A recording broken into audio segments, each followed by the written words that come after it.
Hello everyone. सो आज हम एक बहुत इंपॉर्टेंट सवाल के बारे में बात करेंगे। बहुत लोग सोशल मीडिया पे मैसेज भेजते हैं, पर्सनली भी कई बार बात करते हैं और बोलते हैं कि सर मैं तैयारी कर रहा हूँ एक एंट्रेंस एग्जाम की, लेकिन सर मुझे ऐसा लगता है कि मैं दिन में ना 1 या 2 घंटे के लिए ना बीच में घबरा जाता हूँ, परेशान हो जाता हूँ। तो सर मेरा जो मोटिवेशन का लेवल है वो डिप कर जाता है, मेरी वो जो बैटरी है वो डाउन हो जाती है।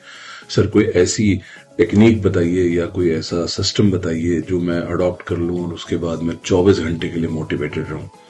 तो यहाँ पे जो है मैं सबसे पहले आप सबको ये बताना चाहता हूँ कि अगर आप कोई ऐसा टेक्निक ढूंढ रहे हैं जिससे आप 24 घंटे के लिए मोटिवेटेड रहें, तो ऐसी कोई टेक्निक इस दुनिया में नहीं है, पहली बात। दूसरी बात, अगर आप चाहते हैं कि आप दिन के 24 घंटे, हफ्ते के 7 दिन और साल के 365 दिन आप बिल्कुल एकदम फुली चार्ज अप रहें, तो एक तो आपकी ये जो डिमांड है या जो आपकी इच्छा है ये बहुत गलत है, क्योंकि ये नॉर्मल नहीं है, ये फिजियोलॉजिकल नहीं है। कोई भी इंसान अगर पूरा 24 घंटे के लिए मोटिवेटेड रहता है तो मेरे हिसाब से वो नॉर्मल नहीं है, उसको कहीं ना कहीं मेंटल हेल्थ पे अपनी फोकस करना चाहिए। 24 घंटे में अगर आप 1 घंटे, 2 घंटे, 3 घंटे आप एक उदासी में जा रहे हैं, एक सैडनेस में जा रहे हैं, एक निराशा में जा रहे हैं, तो ये नॉर्मल है, ये बिल्कुल नॉर्मल है। पूरे 24 घंटे मोटिवेटेड ना तो होना चाहिए, और अगर कोई है तो उसकी मदद करनी चाहिए। You just can't do that 24/7। सपने जो है, सपने देखे, आसमान देखा, आसमान में अपने आप को देखा और अपना सपना देखा, और उसकी सीढ़ी पे हम सब लोग चलने लगे। कभी कभी जो है पैर डगमगाते हैं, घबराहट, निराशा, पेसिमिज्म जिसे हम कहते हैं वो हमारे अंदर आ जाता है, नेगेटिविटी आ जाती है, व्हाट इफ नॉट में हम पड़ जाते हैं। नॉर्मल है, बिल्कुल नॉर्मल है, सबके साथ हो रहा है, आपके साथ हो रहा है, मेरे साथ हो रहा है, हम सबके साथ हो रहा है। लेकिन इस सबके साथ होते होते बस एक चीज का ध्यान रखना होता है कि at the end of the day it should not overpower them. जो सपना देखा था, जो सोच के देखा था, वो सोच नहीं बिगड़नी चाहिए। सपना अपने आप आपके पास आ जाएगा। कुछ सीढ़ी पे कदम आप रखेंगे, कुछ सपना नीचे आएगा, कुछ मंजिल पास आएगी और आपका जो सफर है वो पूरा हो जाएगा। पैर डगमगाएंगे, कोई प्रॉब्लम नहीं है, लेकिन उसकी वजह से गिरना नहीं है, रिग्रेशन में नहीं जाना है, पीछे नहीं जाना है। अब ये जो फ्रस्ट्रेशन होती है, इस फ्रस्ट्रेशन का जो सबसे बड़ा कारण है वो क्या है कि हम ना इतना चाहते हैं, हम बड़ा चाहते हैं, हम बहुत ज्यादा चाहते हैं, हम सबसे ज्यादा चाहते हैं, और जब वो हमें नहीं मिलता, जब हम उसे अचीव नहीं कर पाते हैं, that is probably the biggest reason, और you can say the source of the negativity and the fear. वो हमने चाहा या जो हमने प्लान किया, जब वो दिन में पूरा नहीं हो पाता, तब जाके कहीं ना कहीं एक नेगेटिव थॉट दिमाग में आने लगती है कि कहीं मेरी चाहत, मेरी सोच ही तो गलत नहीं है। एक और कारण मैंने देखा है लोगों के परेशान होने का, वो ये होता है कि जैसे मैंने पहले भी कहा कि व्हाट इफ नॉट, कि सर अगर मुझे पीजी नहीं मिली तो मेरी तो जिंदगी बर्बाद है। तो यहाँ पे मेरा ऐसा मानना बिल्कुल नहीं है। क्यों? मैं आपको दो बातें बोलूंगा यहाँ पे। पहली बात यह है कि अगर हम अपने दिल में एक संतोष रखें, मैं ये नहीं कह रहा हूँ कि हम उससे समझौता कर लें, मैं आपको बिल्कुल नहीं बोल रहा हूँ। मैं ये कह रहा हूँ कि एक कंटेंटमेंट की फीलिंग आए कि चल यार मेरी एमबीबीएस तो हो गई है, जो मेरे और मेरे परिवार के बेसिक नीड्स है एटलीस्ट उससे मैं वो तो पूरा कर सकता हूँ। तो कहीं ना कहीं ये जो एक कंटेंटमेंट की फीलिंग आपके मन में आएगी, इसके बाद आप और खुल के खेलेंगे, आप इसे एक्सेप्ट नहीं करेंगे, but you just keep it at the back of the mind that okay, I may not be from very well financial background, but what ever I achieved in my life, that's not something which is zero, that is something which makes me hero. Of course I can be a super hero, but hero तो हूं। तो पहली चीज तो ये है कि उससे समझौता मत करिए, उससे एक्सेप्ट मत करिए, लेकिन उसकी वजह से थोड़ा कंटेंट फील करिए, क्योंकि उससे क्या है कि आप अपने आप को थोड़ा और कॉन्फिडेंस दे पाएंगे। दूसरी एक बात मैं जरूर बोलूंगा कि जरूरी नहीं है कि हर इंसान जो एक पड़ाव पे पहुंचा वो अगले पड़ाव पे भी पहुंचे। मैंने बहुत सारे ऐसे लोगों को देखा है जो आईएएस बनने की तैयारी में लगे, लेकिन वो आईएएस नहीं बने। लेकिन वो जो बने, वो आई थिंक उनकी डेस्टिनी थी या उनकी जो भी था, लेकिन वो जो बने वो जरूरी था वो बनना। मतलब आज की डेट में वो आईएएस नहीं है, लेकिन बहुत सारे आईएएस ऐसे हैं जो उनसे समझ रहे हैं कि आईएएस बनना कैसे। ऐसे ही मैंने बहुत सारे डॉक्टर्स को देखा है जिन्होंने एमबीबीएस की, वो उन्होंने एमडीएमएस नहीं करी, लेकिन आज वो बहुत सारे एमडीएमएस लोगों को एक हॉस्पिटल में मैनेज कर रहे हैं या एक फार्मास्यूटिकल कंपनी के अंदर उनको एम्प्लॉय कर रहे हैं। आप समझ रहे मेरी बात? तो ये क्या है कि एवरीबडी गेट्स फाउंड। हम सब कभी ना कभी अपने अंजाम, अपने मुकाम तक पहुंचेंगे। वो अच्छा है, बुरा है, वो अभी नहीं पता। और वही तो खूबसूरती है इस जीवन की, कि आज ही अगर फाइनल डेस्टिनेशन पता चल जाए तो फिर जीने का मजा तो सबका खत्म हो जाएगा। तो दो बातें मैंने बोली, मैं फिर से दोहरा रहा हूं कि कंटेंट रहिए कि जहां तक मैं आया हूं इससे मेरी जरूरतें पूरी होती हैं, अब मैं खुल के खेलूंगा। दो, अगर नहीं भी कुछ होगा तो कोई बात नहीं, जो मिला है इसमें भी अच्छा होगा। अब एक बहुत बेसिक में बात करता हूं यहाँ पे कि इतनी निराशा की वजह क्या है, इतनी घबराहट की वजह क्या है।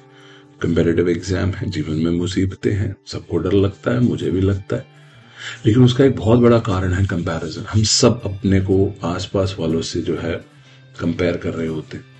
हम अपने जो हमारे जो पीयर्स हैं, जो हमारे साथ वाले हैं, हम उनसे कंपेयर कर रहे होते हैं। तो मेरा ऐसा मानना है, एंट्रेंस के समय में खास तौर पे मैं बोल सकता हूँ कि peers are nothing but liars. तो ज्यादातर लोग जो हमें बता रहे हैं वो एक्चुअली में एक सरासर झूठ है कि अरे मेरा तो ये हो गया, अच्छा मेरा ये नहीं हुआ। कुछ हम एज्यूम कर लेते हैं कि वो पढ़ रहा है सुबह से तो उसका तो हो गया होगा, मेरा तो अभी तक आधा भी नहीं हुआ। तो वहां से एक एक एक होपलेसनेस और वर्थलेसनेस की सिचुएशन क्रिएट होती है। तो यहाँ पे मेरे को लगता है कि ऐसे लोगों से दूर रहना, ऐसे लोगों को अपने आप को इन्फ्लुएंस ना करने देना, ये बहुत जरूरी है। और ऐसे में किनके पास रहना जरूरी है? अपने पेरेंट्स के पास, अपने सिबलिंग्स के पास, अपने अजीज दोस्तों के पास। बचपन के दोस्त हो सकते हैं जो आज आपकी जर्नी, जो आपकी तरह स्ट्रगल नहीं कर रहे हैं, वो कुछ और कर रहे हैं, लेकिन वो आपके बचपन के दोस्त हैं, वो आपको सबसे ज्यादा जानते हैं, सोचते हैं, समझते हैं, आप उनके पास रहिए। तो ये कंपैरिजन जो है, ये जितनी जल्दी आप कम कर देंगे उतना आपकी प्रोडक्टिविटी बेटर हो जाएगी और आप इस विशेष साइकिल से बाहर निकलेंगे। दूसरा है achievable, human, manageable targets. I see a lot of people making, a target for a day, maybe for a week, for a month. वो देख के ना sometimes even I feel suffocated कि इसने जिस हिसाब से बनाया, आई थिंक 24 घंटे में बस ये 5 सेकंड ही रिलैक्स करने का सोच रहा है, बाकी ये सारा समय अपने टारगेट अचीव करना चाहता है।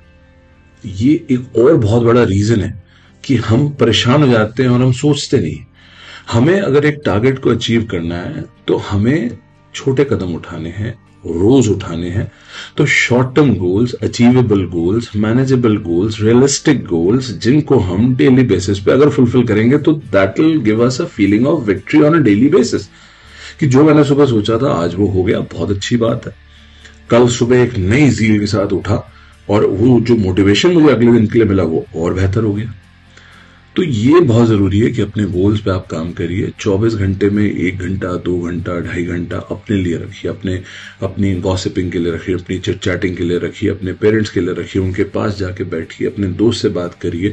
वो बात पढ़ाई के बारे में नहीं कि देखिए सुबह से मम्मी मैं कितना पढ़ा हूं, नहीं कि मम्मी सुनो वहां वो एक रिलेटिव का आप बता रही थी ना, उसका क्या रहा, अच्छा ये रहा। तो कहीं ना कहीं अगर आप उससे अपनी बातों, अपने जो रूटीन, अगर उससे आप अपने आप को बीच बीच में डिस्ट्रैक्ट करते रहेंगे तो कहीं ना कहीं वो आपको एक फीलिंग ऑफ हैप्पीनेस भी देगी। आपको लगेगा कि ठीक है, दोबारा जब मैं पढ़ने गया तो मुझे अच्छा लगने लगा।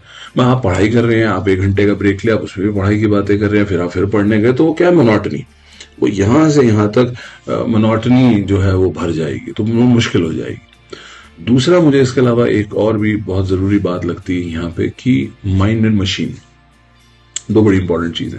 जैसे मैं आपको एक छोटा सा एग्जांपल देता हूं, आप में से हो सकता है बहुत लोग इस बात से रिलेट करेंगे। एमबीबीएस में अक्सर कई बार कुछ सब्जेक्ट्स में, कुछ एग्जाम्स में, कुछ सेंडअप्स में या कुछ प्रॉफ्स में या कुछ बीच के जो टेस्ट होते हैं उनमें हम 1 रात, 2 रात, 5 रात, 6 रात पढ़ते हैं। कुछ सब्जेक्ट्स होते हैं जिनमें हम ज्यादा समय नहीं देते और हम सारे 10 ईयर सॉल्व कर लेते हैं, सब कुछ सॉल्व कर लेते हैं और हम वो पेपर दे आते हैं और वो 8-10 दिन की मेहनत से या 20 दिन की भी चलो मेहनत से हम वो प्रॉफ, वो यूनिवर्सिटी को निकाल लेते हैं। ये जो कंपेरेटिव एग्जाम है, ये 1 दिन, 1 घंटे, 1 हफ्ते का नहीं है, इसके लिए महीनों की तपस्या लगती है। तो यहाँ पे आप अपने दिमाग को अगर एक मशीन की तरह ट्रेन करेंगे तो आप कभी भी कामयाब नहीं हो पाएंगे। I see a lot of people doing that. मैं ये नहीं कह रहा कि वो 6 महीने की बजाय सिर्फ 6 दिन पढ़ते हैं, मैं कह रहा हूँ कि वो 6 महीने भी अपने आप को मशीन की तरह पढ़ाते हैं, कि वो लगे हुए हैं सुबह से रात तक रीडिंग रूम में लगे हुए हैं। क्यों? क्योंकि घर वालों ने एक फोकस दिया है कि अरे भाई ये तुम्हें करना है तो बस ठीक है, सब कुछ त्याग के 24 में से 16 घंटे लगे हुए हैं। ये वो एमबीबीएस का समय नहीं है कि 7 दिन 8 दिन के एफर्ट से एग्जाम पास हो गया। ये एक लॉन्ग टर्म प्रिपरेशन है। तो लॉन्ग टर्म प्रिपरेशन के अंदर जो आपका मशीनी सिस्टम है वो काम नहीं देगा। यहां पर एक बड़ा बेसिक प्रोटोकॉल फॉलो करना है, struggle, rest, struggle, hard work, rest, hard work. मेहनत, आराम, मेहनत, मेहनत विश्राम, मेहनत। तो मेहनत करिए, अपने आप को रिजुविनेट करिए, अपने आप को टोन डाउन करिए और फिर से मेहनत करिए। नहीं तो होगा क्या, यही होगा जो इस वक्त हो रहा है। एक निराशा, एक होपलेसनेस, वर्थलेसनेस की सिचुएशन आएगी। इतनी प्रॉब्लम आएगी कि समझ नहीं आएगा कि क्या करें। और उस वक्त जो है we tend to seek, most of you have done that, I have done that, that's okay, we tend to seek motivation। आप समझ रहे हो, जब ये चीज नहीं होगी, हम लगे हुए हैं, हम इस जज्बे के साथ लगे हुए हैं, जुनून के साथ लगे हुए हैं कि हमें एक भी सेकंड नहीं कमाना है। बहुत अच्छी बात है, लेकिन आप ये समझ लीजिए कि 3 दिन, 5 दिन, 10 दिन के बाद वो मोनोटनी दिमाग पे हावी हो जाएगी और फिर हम मोटिवेशन दुनिया में ढूंढेंगे, जबकि हम भूल जाते हैं मोटिवेशन दुनिया में नहीं, motivation has to be within. वो अपने अंदर है। ये देखिए, ये अपने आप अपनी मोटिवेशन खुद ढूंढ रहा है। तो इस बात को सोचना समझना बहुत जरूरी है। Eight the end of the day आपका खुश रहना जरूरी है, आपका अपने दिमाग पे, अपने मस्तिष्क पे काबू रखना जरूरी है। और जो लोग इस एग्जाम को एक पहाड़ समझते हैं, बहुत बड़ी चीज समझते हैं, समझना चाहिए, कोई बुराई नहीं है, लेकिन गलत है। आप इसके लिए सीरियस होना चाहते हैं एग्जाम के लिए, वो अच्छी बात है, लेकिन अगर आप इसे एग्जाम को जिंदगी का एक हिस्सा ना बना के जिंदगी बनाना चाहते हैं तो वो बहुत गलत बात है। मैं एक हाल फिलहाल की चीज से एग्जाम्पल देता हूँ। कोविड एक बहुत पुराना कॉन्सेप्ट है, एक लॉजिक है, नथिंगनेस। नथिंगनेस क्या होता है कि शून्य, मतलब नथिंगनेस मीन्स कि मैं हूं बहुत कुछ, लेकिन अगर सही मायनों में देखा जाए तो कुछ भी नहीं। तो कोविड में ये बात लोगों ने बहुत जल्दी सीख ली कि भाई मैं बहुत कुछ हूं, लेकिन एक समय आया कि ऑक्सीजन अस्पताल, मतलब कुछ नहीं मिला, सब कुछ होते हुए भी कुछ नहीं मिला। तो life is like that. Life में हमारे हाथ में ना बहुत सारे प्यादे, बहुत सारी बॉल्स होती हैं जिनको हम जगल करते रहते हैं। कभी किसी को हवा में उछाल दिया, इसको पकड़ लिया, इसको उछाल दिया, फिर इसको पकड़ लिया। हम प्रायोरिटाइज करते रहते हैं अपनी लाइफ में चीजों को। तो इस वक्त आपकी जो प्रायोरिटी है, जो आपके हाथ में होनी चाहिए, वो आपका अपना कॉन्फिडेंस। बड़ा सोचो, बड़ा सपना देखो, कोई प्रॉब्लम नहीं है। मेहनत करो, ईमानदारी से करो, लेकिन सपने सच्चे मन से देखे होंगे तो सच होंगे। अगर सच नहीं भी होंगे तो कोई बात नहीं। जो कुछ नहीं करते वो कमाल करते, तो कमाल आपकी जिंदगी में भी होगा। और मैंने पहले भी बोला, every human gets found sooner और लेटर, आज नहीं तो कल, टुडे नहीं तो टुमारो। तो हैव फेथ इन समथिंग और somebody who's up there, who's managing the entire age and stage for you, and you will be taken care of. It's just that honesty, hard work and perseverance, ये 3 चीजों के साथ आगे बढ़ेंगे तो हर चीज solve कर पाएंगे। और it is okay to feel demotivated, to feel sad, to feel depressed for some time, but let it not overpower what you are and what you do. So the purpose of this video was just to tell you कि 24 घंटे की motivation संभव नहीं है। अगर बीच बीच में आप उदास हो रहे हैं तो ये फिजियोलॉजिकल है, और उसको कैसे सॉल्व करना है वो हमने बात करी। हम कंपैरिजन में नहीं पड़ेंगे, हम अचीवेबल गोल्स बनाएंगे, हम मशीन की तरह नहीं, हम एक लॉजिकल थिंकिंग से पढ़ेंगे, जिसमें हम ध्यान रखेंगे कि मेहनत, विश्राम, मेहनत, और हम किसी भी मोनोटनी को अपने आप पे हावी नहीं होने देंगे। I wish you all the best. God bless all of you.